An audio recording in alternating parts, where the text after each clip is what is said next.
Coucou ma douce, j'espère que tu vas bien. Je suis très heureuse de te retrouver aujourd'hui pour ce nouvel épisode de mon podcast Présence douce.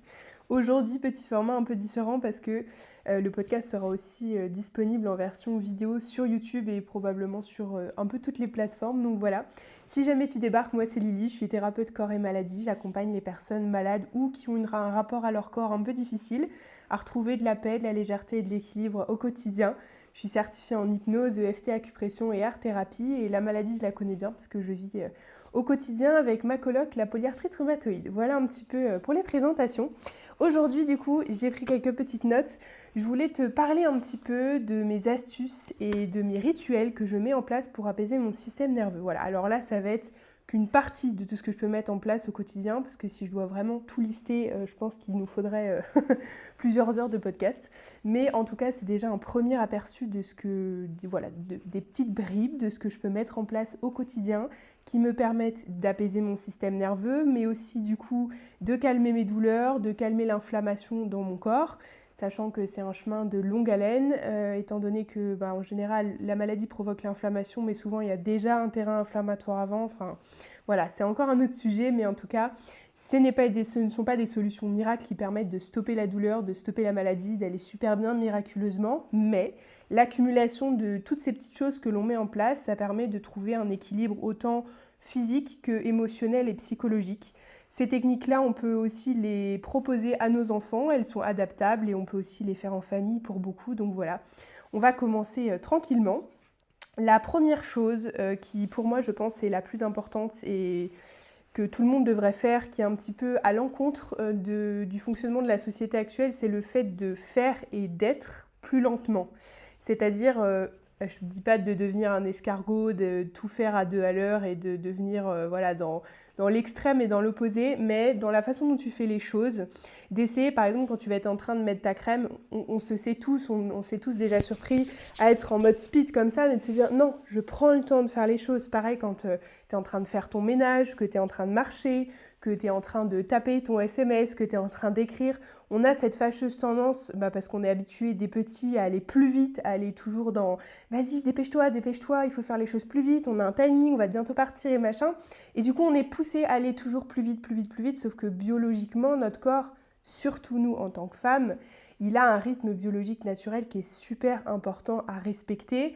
On ne peut pas toujours le respecter à 100% et c'est complètement ok, mais le but c'est d'essayer au maximum de le respecter. Et du coup, dans cet état d'esprit-là, faire les choses plus lentement, toutes les petites tâches que tu peux faire avec plus de souplesse, même jusqu'à ouvrir la portière de ta voiture, t'installer dans ta voiture, tout ce que tu peux ralentir, même d'un petit pourcentage. Je ne te dis pas de faire ça drastiquement, mais tout ce que tu peux baisser d'un petit pourcentage, ton système nerveux, il te remerciera, il le ressentira et ce sera une sacrée plus-value parce que le speed, c'est le mode survie et le mode survie, c'est l'inflammation et l'inflammation, c'est l'amplification des douleurs, l'amplification des maladies chroniques, l'amplification du stress, du taux de cortisol dans le corps et de tout ce qui va avec. Donc voilà, si tu arrives à ralentir, tu vas réussir un petit peu à faire comprendre à ton corps que en fait, le mode survie, on peut le redescendre un peu et que tout va bien.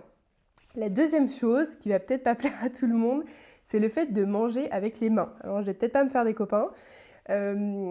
Dans beaucoup de civilisations, et même nous en tant qu'occidentaux à l'époque, on mangeait avec les mains. Déjà, premièrement, parce que sensoriellement, pour déclencher la satiété, on va avoir le côté visuel de voir ce qu'on est en train de manger. Donc ça passe aussi par le fait de ralentir, de prendre le temps, d'observer notre assiette, regarder les couleurs, aussi de sentir les différentes saveurs, les différentes odeurs qu'il peut y avoir dans ton assiette.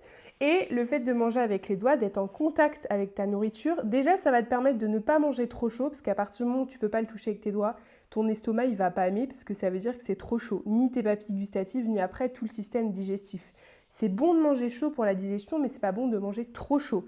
Donc c'est aussi un indicateur, si tu peux prendre ta nourriture avec tes mains, c'est que tu es plus ou moins sur la bonne température pour pouvoir l'ingérer. Et donc sensoriellement, alors il y a certaines textures d'aliments qui sont plus difficiles que d'autres à appréhender sensoriellement. C'est ok de manger avec la fourchette, je ne mange pas tout le temps avec les doigts, mais j'essaye au maximum de manger avec mes mains pour pouvoir apporter aussi ce réconfort à mon corps d'être en osmose avec ce que je mange et que le temps où je mange, c'est vraiment un temps sensoriel où tous mes sens sont en éveil et où je me concentre pleinement sur ce que je suis en train de faire et que mon corps, il comprend de mes yeux à mon nez, à ma bouche, à mes mains, ce qui est en train de se passer. Ça déclenche du coup aussi la satiété. Enfin voilà, tout se met en place de façon un petit peu plus naturelle. Ensuite, il va y avoir le fait d'essayer d'avoir des lumières douces, surtout le soir, mais aussi en journée. Le soir, ça va plus être tout ce qui va être des lumières rouges pour pouvoir vraiment apaiser le système nerveux. Et la journée, j'essaye vraiment au maximum de ne pas me confronter à des lumières genre les méga gros spots qu'il y a comme dans les écoles ou dans les hôpitaux qui vont venir au niveau sensoriel, au niveau de la vue. Pour ma part, c'est vraiment très agressif, ça me déclenche directement des maux de tête, comme quand le ciel, on est un peu sur un temps gris. Vous savez, le gris, ce gris un peu intense, là, comme le soleil sur la neige en hiver, le truc, il aide bien les yeux. Sensoriellement, c'est pareil. C'est super agressif, du coup, ça coûte énormément d'énergie au système nerveux et franchement, c'est pas du tout constructif. Donc, essayez, si c'est possible, soit de porter des lunettes de soleil, voilà, tout simplement.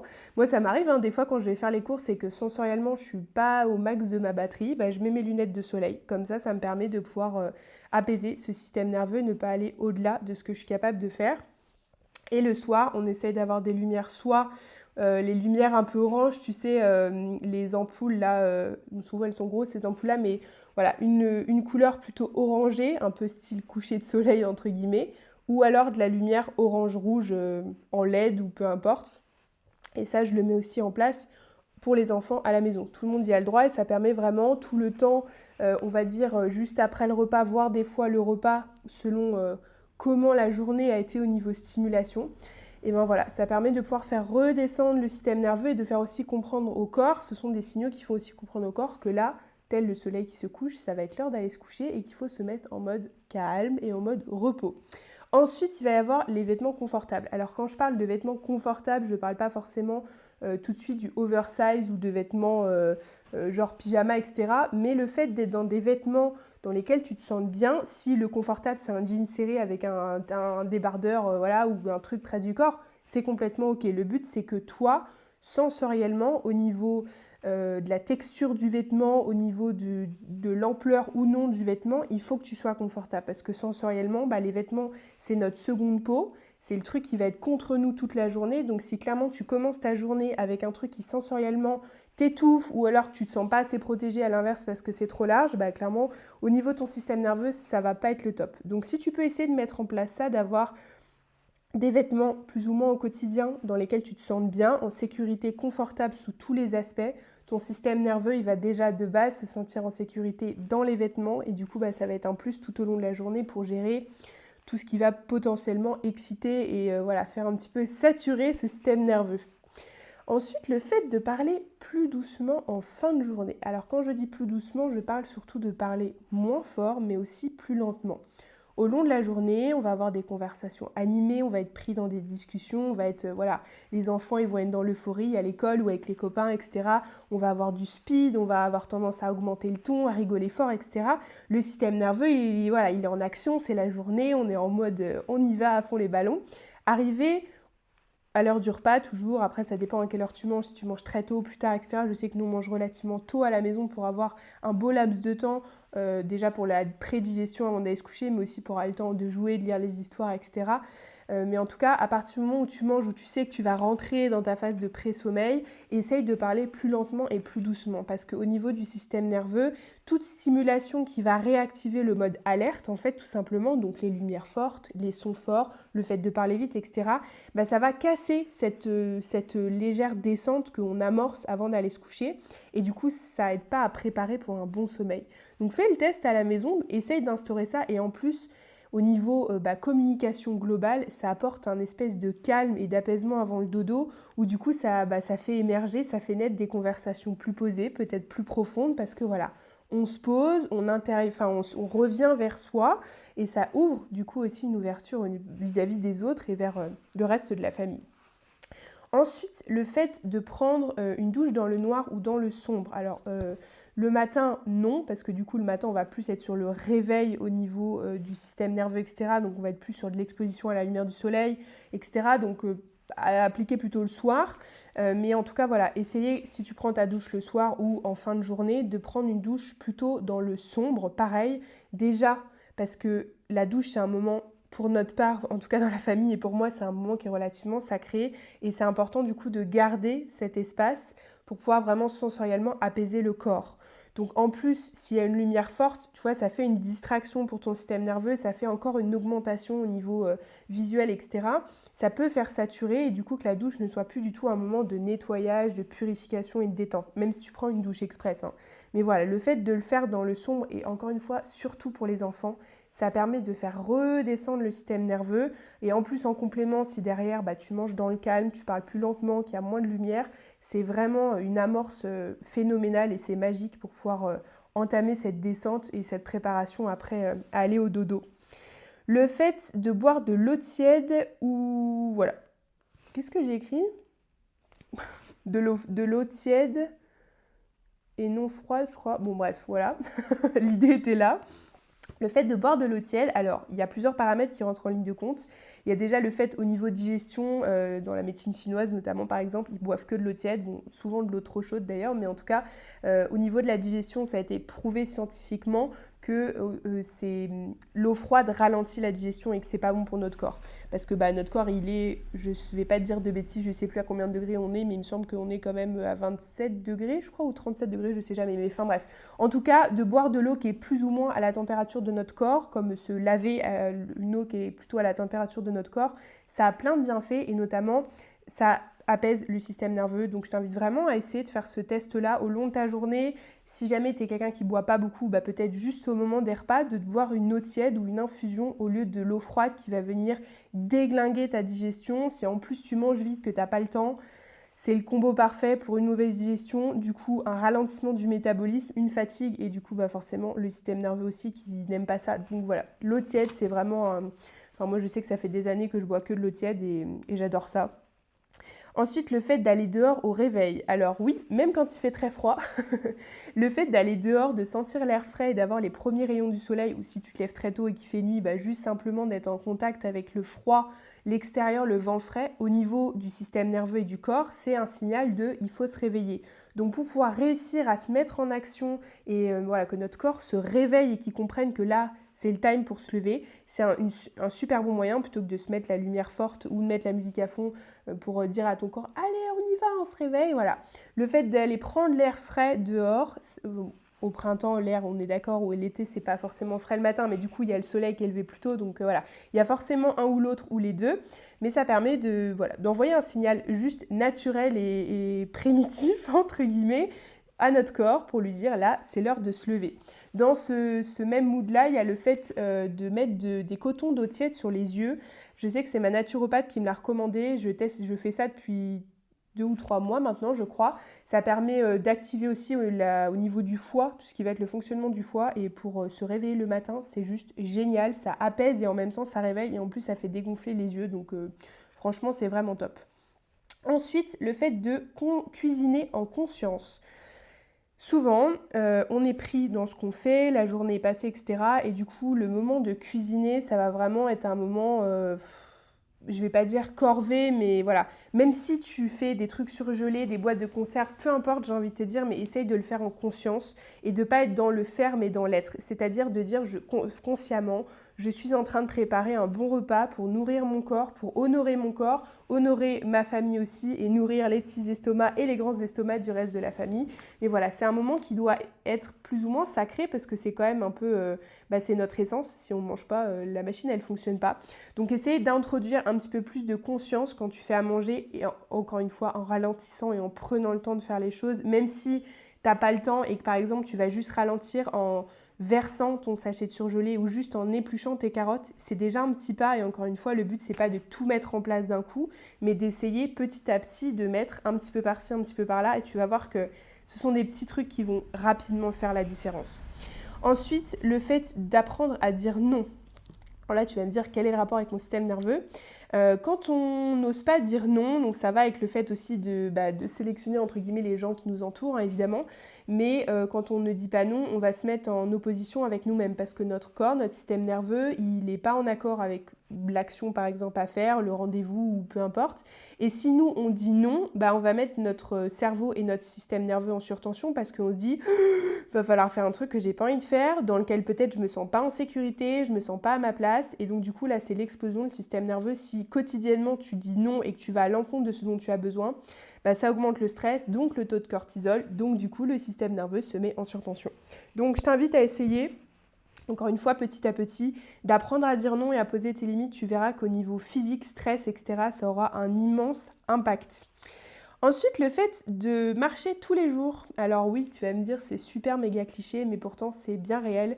Le fait de se mettre en mouvement, même si c'est une balade de 5 minutes dans la journée, mais le fait de prendre le temps en conscience et idéalement en lenteur, d'aller juste marcher, te promener à l'air frais, aller dehors, en nature idéalement, ça va vraiment te permettre d'apaiser ton système nerveux parce que biologiquement, déjà on est fait pour marcher, on a besoin de marcher. Mais le faire un petit peu tous les jours, même si tu n'arrives pas à faire beaucoup de marches, de faire beaucoup de temps de balade, de pas, etc. Voilà, essaye de mettre en place au moins 5 minutes par jour d'aller marcher. Tu verras que aussi juste le fait de mettre en mouvement ton corps, ça va naturellement aussi baisser le stress et ça va naturellement te faire du bien. Bon, évidemment, plus tu as stress, plus il faut que tu marches. Ensuite, le fait de se parler et de se demander ce qu'on a envie. On est quand même accessoirement la personne la plus importante de notre vie et on est accessoirement l'acteur, actrice principale de notre vie. Et le fait de se demander, comme on demanderait par exemple à son chéri ou à son enfant, est-ce que tu es ok de faire ça ou qu'est-ce que tu as envie de manger ce soir, en fait c'est se remettre à sa place et de se dire j'ai clairement ma voix elle compte en fait et elle est même primordiale et nécessaire et c'est la première que je dois écouter quand je prends une décision et le faire à voix haute. Déjà, il paraît que se parler à voix haute au niveau psychologique, etc., c'est super bon. Donc, en plus, voilà, ça fait un petit truc en plus. Mais le fait, de montrer à ton cerveau de façon vraiment factuelle, en te parlant à voix haute, que tu as ta place, que ta voix, elle compte et que c'est ton avis, ton ressenti et ton besoin qui passent en premier, jamais au détriment des autres, on est bien d'accord. Mais le fait de dire, est-ce que là, tu prends le temps, tu te poses, tu dis, est-ce que là, j'ai vraiment envie de faire ça ? Est-ce que là, j'ai vraiment ok, tiens, qu'est-ce qu'on se mange ce soir ? Et en fait, ça permet aussi le système nerveux de s'apaiser parce qu'il y a une relation un petit peu de confiance qui se crée avec toi-même. C'est un petit moyen de créer un lien de confiance avec soi-même, surtout quand on n'a pas confiance en soi, qui est peut-être un petit peu neuneux et bête, mais en tout cas qui est très, très efficace. Le fait ensuite d'être doux avec son corps, de lui laisser le temps d'accueillir ou d'évacuer ce que la tête a déjà accueilli ou évacué. Il y a souvent... en tout cas, moi, ça m'arrive très souvent et j'ai pas mal de personnes autour de moi et de patients et patientes à qui ça arrive. On a, au bout d'un certain temps, ou voire naturellement en fonction de comment est-ce qu'on est constitué, comment ça marche là-dedans, on a souvent une assimilation qui est beaucoup plus rapide au niveau mental qu'au niveau physique. Et donc des fois, on va pouvoir conscientiser un truc, genre le mercredi, on a évacué le truc, c'est bon, le déclic il s'est fait, on est ok, sauf que notre corps, il n'a pas encore évacué en fait. Notre corps, il n'a pas encore accueilli l'information, il n'a pas encore libéré, évacué ce qu'il y avait à faire, donc du coup, on se prend le retour de bâton 3 ou 4 jours après. Quand c'est le cas, il faut être tolérant avec son corps et il faut vraiment avoir cet accueil et cette douceur de dire ok, bon là en vrai ça m'arrange pas et ça m'emmerde un peu parce que moi je suis déjà passée à autre chose dans ma tête, mais là effectivement toi tu as besoin, petit corps, de ce temps-là pour accueillir et évacuer ce qui a déjà été conscientisé et le bonhomme de chemin qui s'est déjà fait là-haut. Et du coup, c'est important dans ces moments-là d'essayer, si c'est possible, de prendre du temps pour soi, encore une fois, peut-être en nature, de faire des petites symboliques, des rituels pour aider le corps à évacuer, ou simplement, si on est pris dans le tumulte du quotidien, de se le dire, de se dire, ok, là, je ne peux pas t'accorder de temps, vraiment rien que pour toi, pour que tu puisses évacuer, parce que c'est pas possible temporellement, mais je m'envoie de l'amour, je te laisse le temps et c'est ok, là j'ai compris que tu avais besoin de temps pour pouvoir évacuer ce que dans ma tête, dans mon mental, etc., dans mon âme, tout a déjà été concrétisé, conscientisé. J'ai bien compris que toi, là, ma petite enveloppe charnelle, tu as besoin d'évacuer, donc je te laisse le temps. Et ça permet aussi, encore une fois, de ne pas rentrer en opposition entre l'âme, le cœur, la tête et le physique. Et du coup, le système nerveux, il adore ça quand tout le monde est en adéquation. C'est jamais une adéquation parfaite, mais voilà, quand le fond est là et qu'on est dans un respect de soi, une douceur de soi, ça fait une sacrée différence. Ensuite, le silence. Alors, c'est quelque chose qui peut faire relativement peur pour beaucoup, mais pourtant, je trouve ça magnifique. Je trouve ça magnifique parce que c'est vraiment un moment... Déjà, on va se retrouver en authenticité face à soi-même et c'est super important d'avoir des temps, voire des phases de vie dans lesquelles on a cette possibilité-là, de se retrouver face à soi-même. Mais le silence, ça permet de faire un reset. Le silence, ça permet vraiment... Alors, le système nerveux, s'il est habitué au tumulte, au cri, à la confrontation en permanence, le silence va être vraiment quelque chose d'angoissant. Donc là, il y a tout un travail à faire pour pouvoir transférer la sécurité du brouhaha et de la violence à une sécurité de silence. Ça, c'est un travail, idéalement, il faut se faire accompagner pour le faire. Mais si tu as déjà cheminé et que tu es déjà sorti ou que tu es sur cette passerelle entre tes deux zones de sécurité, eh ben, ça peut être vraiment intéressant de développer des temps de silence tous les jours pour juste que ton corps, il ait rien à faire, que ton système nerveux, il ait rien à analyser, qu'il ait rien à gérer, et voilà. Au même titre que passer du temps avec les autres, ça peut être passer du temps dans le silence. Et c'est pas pour autant que le temps, il est de moins bonne qualité, que les gens avec qui tu es, ils sont nuls ou que vous vous entendez pas. Tu peux passer un temps de qualité et intense avec quelqu'un juste en étant l'un à côté de l'autre dans le silence. Et c'est aussi une expérience à faire si jamais tu n'as jamais eu l'occasion de le faire, de juste prendre un temps avec quelqu'un que tu aimes, ton conjoint, ton enfant, une copine, tes parents, j'en sais rien, et juste de prendre un temps dans le silence où on apprécie la compagnie de l'un de l'autre, mais on est dans une intériorité et des fois il y a plein de choses qui se partagent d'une façon très fluide sans pour autant parler. Donc voilà, si jamais c'est une expérience que tu n'as jamais faite, je t'invite à la faire. Ensuite, le fait de s'arrêter et de s'autoriser à partir avant que nos batteries soient vides. Je m'explique. Surtout quand on est parent ou voilà, des choses comme ça, on a tendance à... entre le boulot, l'école, la vie, etc., enfin, le tumulte quotidien, on a souvent tendance à arriver à la fin de la journée et à être en dessous de ce que on est à moins 10, moins 15, moins 20, des fois moins 50% de batterie, que ce soit de la batterie sociale, que ce soit de la batterie sensorielle, peu importe le type de batterie. Et du coup, on est toujours en surtension au niveau du système nerveux. Et le temps que le système nerveux il rattrape ce déficit de batterie, le lendemain matin, notre batterie n'est pas complète. Donc, du mieux que tu peux et au maximum que tu peux l'intégrer dans ta vie, essaye.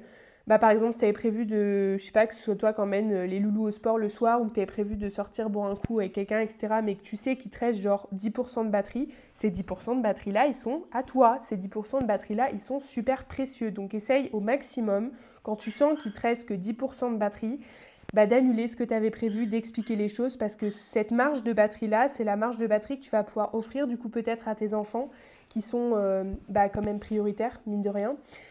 Ou alors à toi-même si tu es seul, ou à ton mari, ou peu importe. Mais voilà, ces 10% de batterie-là, c'est la marge. Faut pas que tu descendes en dessous dans l'idéal. Ça nous arrive tous de descendre en dessous et c'est ok, mais voilà, au maximum, essaye de respecter cette marge. C'est comme la réserve de la voiture. On n'aime pas trop quand elle se met en route, on essaie d'aller faire le plein juste avant, ou vraiment quand ça s'allume, là c'est pareil.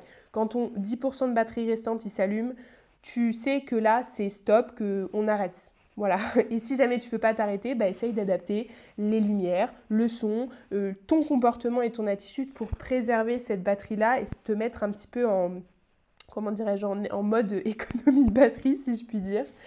Donc voilà, ensuite, dans cet esprit de batterie-là, le fait de l'exprimer à ton entourage que ta batterie, elle est bientôt vide.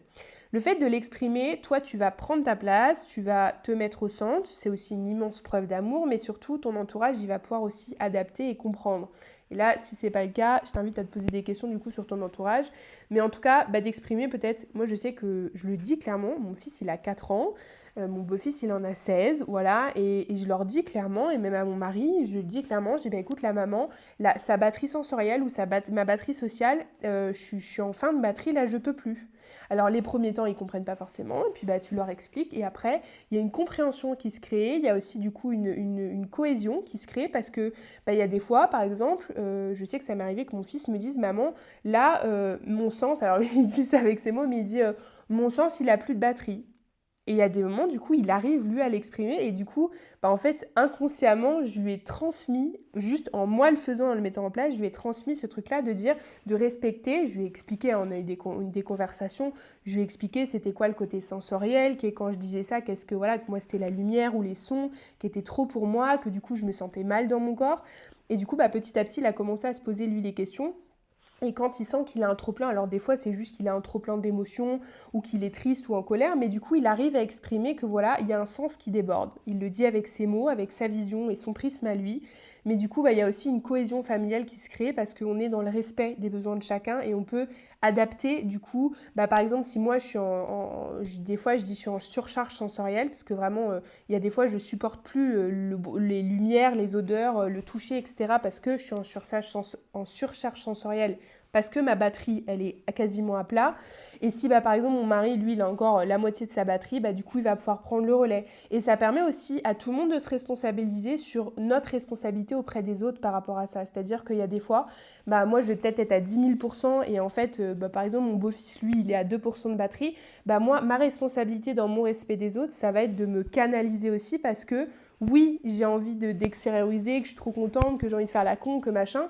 Mais si lui, sa batterie, elle est vide, là où moi, ma limite, elle s'arrête avant de rentrer dans la scène, c'est de dire, moi, je me canalise un petit peu parce que lui, là, il a plus de batterie, qu'il peut plus. Et vice-versa, quand moi, par exemple, je suis en surcharge sensorielle, du coup, naturellement, il y a des choses qui se sont mises en place pour pouvoir respecter aussi mon espace quand je suis dans ce cas-là. Et c'est super important de poser les choses, même au travail, etc. Donc, je sais que ça va à l'encontre de la société dans laquelle on vit, je sais que ça va à l'encontre de beaucoup de choses, mais pourtant, c'est vital de respecter cette batterie-là. Et au niveau du système nerveux, c'est un game changer de fou. Parce que du coup, quand tu respectes vraiment ta batterie, au mieux que tu peux, que tu exprimes quand tu es en surcharge sensorielle, etc., tu es en capacité du coup d'adapter ta vie, d'adapter ton quotidien. Et très vite, tu te rends compte d'où sont les déclencheurs, quelles sont les choses ou les personnes qui te pompent ta batterie en 2 secondes. Et si tu as réellement envie de faire ce chemin-là, tu mets les actions en place derrière, quitte à avoir un changement de vie radical, mais des fois c'est nécessaire pour pouvoir vraiment être dans ce respect de soi. Voilà, pour ce point-là. Et ensuite, je finirai par... il reste 2 petits points. Le fait de faire, les choses en conscience et par réaction de survie. C'est-à-dire que quand on a vécu une enfance ou après des relations adultes compliquées ou avec des personnes malveillantes, manipulatrices ou peu importe, ou dans la violence, etc., on va avoir cette tendance à tout faire par survie. C'est-à-dire qu'on va mettre la table parce que sinon on se prend une branlée. Je prends un exemple extrême, mais voilà, c'est je mets la table parce que sinon je vais me faire démonter la tronche par mon daron ou ma daronne. Faut que je fasse à manger parce que sinon, si je prépare pas à manger, je mange pas. Et par exemple, pour les personnes qui ont vécu des cas extrêmes de pauvreté, j'en sais rien, ça va être la survie de dire si je fais pas à manger, mon enfant il va mourir parce qu'il va avoir faim. Si je vais pas travailler, voilà, pour les femmes qui ont vécu des relations avec des pervers ou des choses comme ça, de dire si je fais pas ci ou pas ça, il va m'arriver ça. Enfin voilà, la cause à effet, le truc action-conséquence.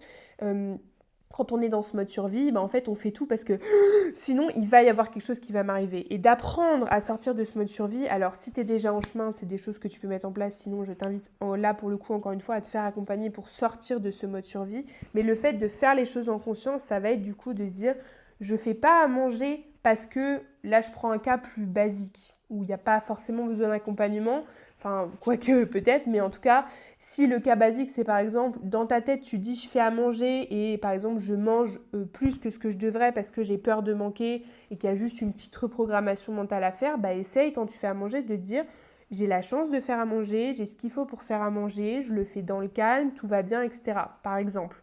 Après, encore une fois, s'il y a des traumatismes liés aux actions, là, je t'invite à te faire accompagner pour pouvoir évacuer ces traumatismes-là. Mais en tout cas, voilà, le fait de faire les choses en conscience et d'essayer de sortir de ce mode survie de si je fais pas ça, il va m'arriver ça, c'est aussi un game changer pour le système nerveux parce que du coup, le mode survie, encore une fois, c'est le taux de cortisol qui est élevé, c'est le système nerveux qui s'emballe et là, c'est pompé l'up, on est parti et on s'arrête plus. Et la dernière petite chose, la couette lestée. Voilà. Donc c'est qu'une partie de la liste, comme je te disais, je pourrais te faire une vidéo de 3 heures pour te dire vraiment tout ce que je fais au quotidien pour apaiser mon système nerveux, le respecter, me faire du bien, etc. Mais en tout cas, le fait d'avoir une couette lestée pour ma part, ça a littéralement changé mes nuits parce que le fait d'avoir du poids sur soi, ça a un côté cocon, apaisant, rassurant et sécurisant. Parce que les couettes trop légères, en fait, t'as l'impression d'être clairement une proie pour le monde extérieur, même s'il n'y a rien ni personne dans la pièce. Et du coup, il y a aussi le fait de travailler sur ces traumatismes d'enfance par rapport au sommeil, à la nuit ou ce qu'on a pu vivre, etc. Mais même une fois tout ça travaillé, physiquement, il y a quand même ce côté pour détendre les tensions quand on est en plus hypersensible ou ces choses-là. On a besoin d'avoir un côté poids souvent et d'un côté comme l'emmaillotage, comme les bébés en fait. Les bébés, naturellement, ils ont besoin d'être emmaillotés pour beaucoup, pour être en sécurité. En fait, nos besoins en tant qu'adultes, en vrai, ils ne changent pas tant que ça que des besoins de primaires de base des bébés et des enfants. Et voilà, le fait d'avoir une couette lestée, ça permet d'avoir du poids, de du coup relâcher le corps, se détendre. Et pour ma part, j'ai vu une nette amélioration sur la qualité de mon sommeil et du coup sur la façon dont mon corps se détend et du coup sur les douleurs aussi le matin au réveil. Donc voilà un petit peu pour ces quelques astuces que je peux te partager aujourd'hui sur voilà, comment apaiser un petit peu son système nerveux. Si tu as des questions, n'hésite pas, les commentaires sont ouverts, n'hésite pas à m'envoyer un petit message en DM ou un message vocal sur WhatsApp, il n'y a pas de souci si tu as envie qu'on en discute ou juste de papoter. Si ce contenu t'a plu, n'hésite pas à liker, t'abonner et partager, ce serait un grand soutien et ça me ferait un grand plaisir en tout cas. Et puis je te dis à la semaine prochaine pour un nouvel épisode de Présence douce. Je te souhaite une très belle journée et je te fais des gros bisous. À bientôt!